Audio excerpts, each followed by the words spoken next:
LEC Season Finals 2024 begins this Saturday, August 10th, and the 6 teams competing have a lot more going for them than first meets the eye. Intense momentum coming from an action-packed summer that wrapped just a few weeks ago. Insane motivation coming into the most important tournament of the year. Each team bringing unique storylines and unique advantages that could see any of the teams coming out on top. And all of this following one of the most exciting splits in LEC history. Unless you ask, I will dominate about it. The most disgusting. We will get back to that later. For now, we have 6 teams competing for 3 world spots and the most prestigious trophy of the year. Only 1 team will secure that title, but I think at least 4 can do it. Let's start by talking about...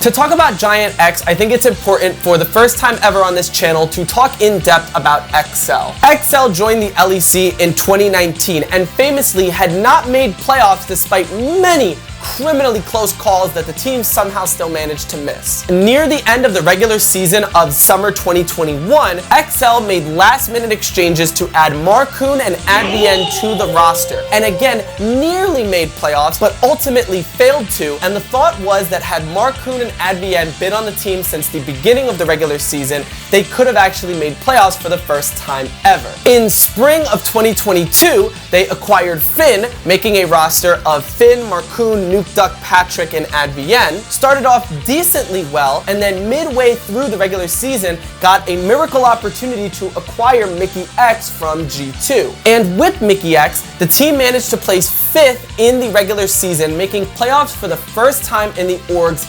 history. Despite that, they would ultimately place in 6th in the playoffs, but again, the thought was now having Mickey X in summer from the start should lead to more promising results. And at the very beginning of the split, this was absolutely the case. They came back from an extremely helpful Korean boot camp that saw the team go 4-1 in the first 2 weeks of summer, only losing to G2, the spring split champions. However, in the second half of the regular season, they would falter a bit, only finishing 9-9, barely making the playoffs once again. And I think this often gets forgotten. In the first round of playoffs, they would play an incredibly close series against Fnatic, getting reverse swept and ultimately ending their 2022 with a 5th, 6th, 6th, 6th finish. Believe it or not, I actually kept up pretty closely with this XL roster towards the end of 2022, as I love to see a group of all European talent punch well above what they were projected to do, and I had hoped that XL, seeing this group of guys do better than they had ever done in the org's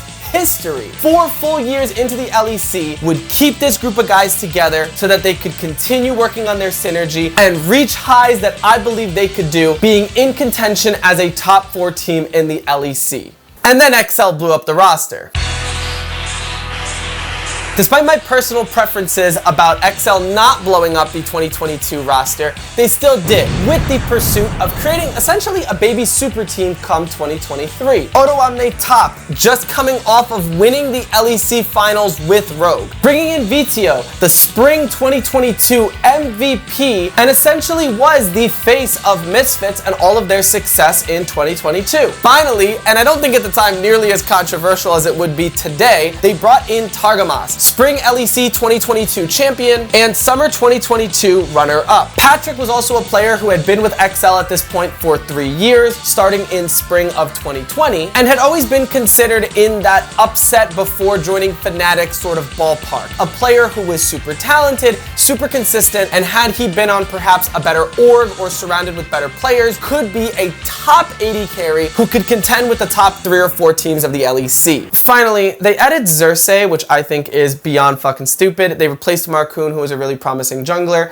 I'm not going to get into that now. Perhaps not ever, just know I'm not happy about it. This team had a lot of excitement around it, but funny enough, casters and online commentators like LS, I Will Dominate, and Kadril, among perhaps others I'm forgetting right now, all seem to be really skeptical about this team, particularly around how they would function together. Yeah, I think the XL roster is just a complete disaster waiting to happen. Just from like basic surface level opinions that I have about how these players play, or like what their preference to play is, and like how they think about the game. And I think the personality stacking is really, really, really important. I thought with a roaming support like Targamas, a weak side king in Otoamne, and Xerxes, to my knowledge being a supportive jungler, would all perfectly suit Vito as the hyper carry of this team. But for one reason or another, this team would absolutely collapse, mental boom in winter. All of the previously mentioned casters were right. Some of this could be attributed to the shittiness of the new format, but it was hard to really put much more faith in this team that seemingly could do nothing right. They would end up finishing 1-8 in winter and would replace Targamas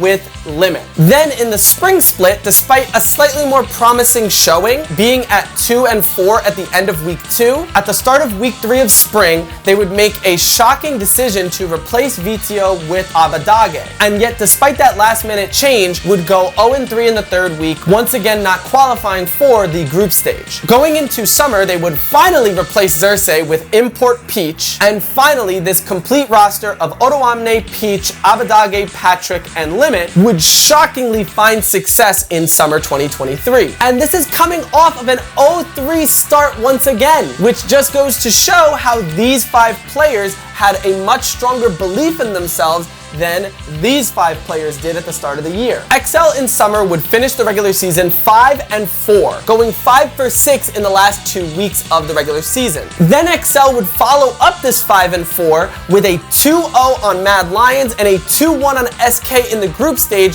to buy themselves a ticket to Winners Finals versus G2. And then they would take said G2 to 5 games in the Winners Finals in a completely shocking turn of events. Then they would beat Fnatic 3-1, a Fnatic that was on the come up, by the way, and despite losing 0-3 to G2 in the finals, it was an incredible turnaround for an org who finished 10th and 9th in the first 2 splits of the year. Finally, once season finals came around, they just needed to win one best of 5 to make their way into the top 4 and secure a spot at Worlds. However, they would be 3-0'd by Mad Lions and 3-2'd by Fnatic in another nail-biting Game 5 situation. And so ultimately, despite the comeback in summer, this XL roster would fail to make Worlds. However, you would think that after doing better than ever, making a finals after making these last changes to Abadage and Limit, you would think that they would learn from the mistakes of 2022 and not radically change this roster going into 2024. Perhaps let them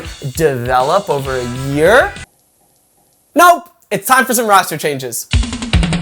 Going into 2024, Giants Gaming combined with XL to create the org that we now have in the LEC, GiantX. They ended up replacing Abadage with rookie Jackies and replaced Limit with support Ignar, who was coming off of an LCS championship with NRG and beating G2 at Worlds. Before I get too far ahead of myself, I Will Dominate, who is someone I am critical of but do still respect his opinions many times, essentially says that the LEC is always looking for the next caps whenever they sign a new rookie, like Jackies for example. However, whether it be because of the new format or just the LEC orgs in general, they never really develop these rookies, instead tending to watch them overperform in 1 year and throw them out and try again with a new rookie. Then when we see players like Abadage and Limit, players who have clearly shown that they can compete at the LEC level, after they get you to a finals, they get thrown out in order to take this high-risk gamble on some brand new rookies. Now, of course, I would definitely prefer them going for rookies rather than just signing the next Korean import, but the point is, if we compare Limit and Abadage, 2 players who may not be the best of the best in EU,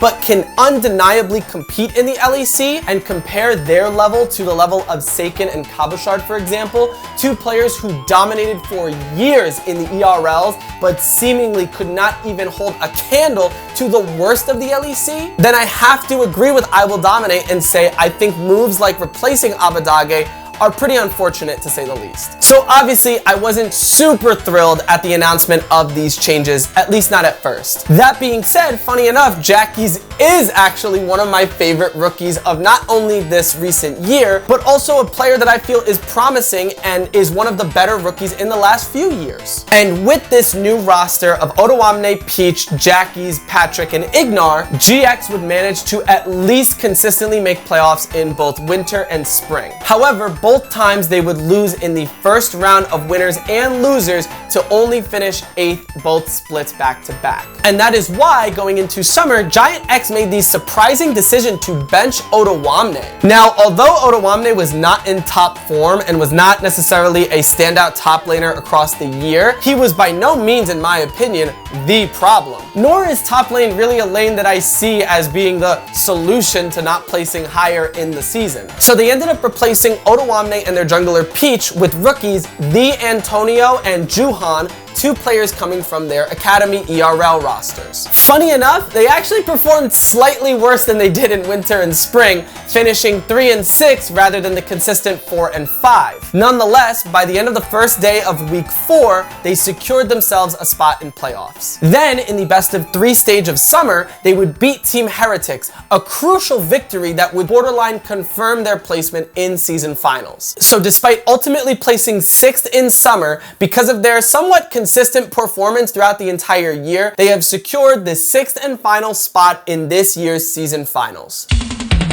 Honestly, the most interesting thing to me about GiantX is their history. In many ways, I kind of feel like every other team that did not qualify for this 6th spot of season finals, with the exception of only Rogue probably, all would have been more exciting picks with higher potential to do well than GiantX. Vitality had a really strong peak in spring, and I know the Linkus Douglas move was kind of shitty. I actually talk about that in a video that I never finished. But yeah, I thought Vitality was really good. Heretics on paper absolutely should smoke GX, even though they lost to them in a best 2 out of 3. And Carmine Corp showed a lot of promise. So it is unfortunate that GX placing 8th and 8th somehow does better than Carmine Corp placing 4th.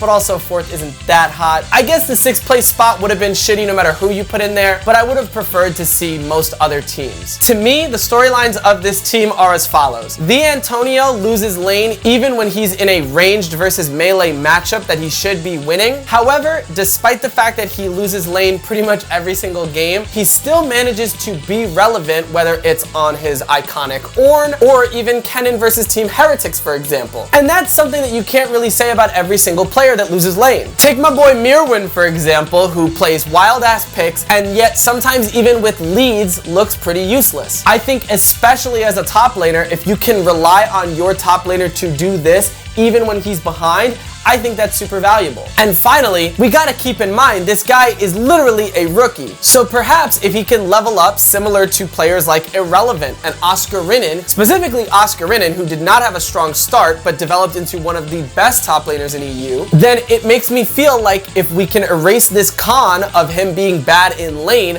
it makes his pro even better. So the Antonio has some potential to work with, at least in the long term. Juhan feels like a more consistent but perhaps less high highs than Peach. Peach had carry performances in 2023. I specifically remember on his Lee Sin, but in 2024 looked really useless. So Juhan seems a little bit more consistent but not as flashy. Some are calling him one of the worst junglers in the LEC right now. It's really hard to say. Jackie's once again is one of my favorite rookies of the split right now, and unlike players like Frescowi, who I do love and has that The Antonio level of clutchness and playing from behind but still making big opportunities, Jackie's has that as well, but actually performs decent in lane on top of that. Plus he has versatility on carry picks like Corki and Lucian, as we've seen this summer. So it's not about just making massive plays with a massive AoE ult like on Nico. He's pretty versatile, he can play a roaming style, he can farm decently well, he doesn't get absolutely crushed in lane. Jackie's is one of my favorite rookies. I'm excited to see GX continue to build around him. And personally, he is the player that I am invested in for this team. He is the reason why I am happy if I ever see GiantX have any success. The Antonio is like a close second. He's getting there. Patrick, I said what the narrative was earlier. He's a player that is constantly hyped, and theoretically, if you throw him on like a G2 or Fnatic, maybe he would have that upset rise to a top 3 AD carry in the league. But when you see players like Carzzy, who is recognized as the #1 AD carry in the league despite being on a 9th place team in summer, for example, it's hard to continually give Patrick all of these kudos and chances and accolades when he hasn't really accomplished anything despite his 5 years in the LEC so far. And as many casters have mentioned this year, GX will have promising moments, but even experienced players like Patrick will still make kind of unforgivable deaths that if a player like Noah did these, he would be receiving death threats from the Fnatic fan base. So I don't know, I'm losing faith in this player, and at this point kind of want to just see a rookie or someone else replace him. Not a Korean import, but a rookie perhaps. And Ignar is just Ignar. I think you're cool and well established as a pretty consistent player. Maybe not top of the top, but you're there. Overall, I don't see this team really placing beyond 6th place. They're going to have one best of 5 to try and make it into the top 4. And honestly, I don't really think they have what it takes to beat SK, Fnatic, G2, BDS, maybe not even MDK in a best of 5. So unfortunately, I think they are going to finish here. And I guess I don't even know what I'd want to see in terms of roster changes. Maybe a change to the jungler, but I do like the Antonio and Jackies, especially again, EU talent, whatever. GX is getting 6th. Sorry, not sorry. Hey guys, I know I haven't posted in a while. That's a big reason why I'm going to do this quick outro. Things have been super busy, but I'm really trying to lock in this time and just post super consistently. I'm actually hiring an editor, which actually I haven't hired him yet. So if you're interested in editing for me, fucking reach out. Link in the description, I guess. I realized I came across super negative when I really didn't mean to. Honestly, throughout the process of editing this video, I actually came to like GX a lot more. And I feel bad for some of the things I said about Patrick, because he's really not that bad. He's actually, I think he's overhyped maybe by some in the past, but he's actually pretty good. With that being said, the last thing to do, of course, is to shout out my patrons, who at this point I actually have pretty much memorized. Bob Bulaman, RJVZZ, my boy Trent, aka Lettuce Plate, twitch.tv/lettuceplate, go check him out. Adam D, hopefully beginning of next year, I'm going to start streaming if I do get that editor, like I said, and I would love to play a game of chess with you. Ruben Farley, Kevin Gayonet. So thank you guys so much for supporting the content. Truly, it really means a lot to me, especially because I know I've been inconsistent with posting, so I really hope to make it up to you guys. If you'd like to support me on Patreon for just $5 a month, you can get a shout out at the end of this video. And there's also a free tier where if I actually do post on Patreon, like I said I would, you'll get updates about, you know, upcoming videos and things like that. You know, I'm not trying to like paywall too much content. I'm still in the very beginning here. And the last little cheeky thing I want to say, can you guys believe that Victoria did not watch the end of my last video? So she doesn't know she got a shout out? Isn't that fucking weird?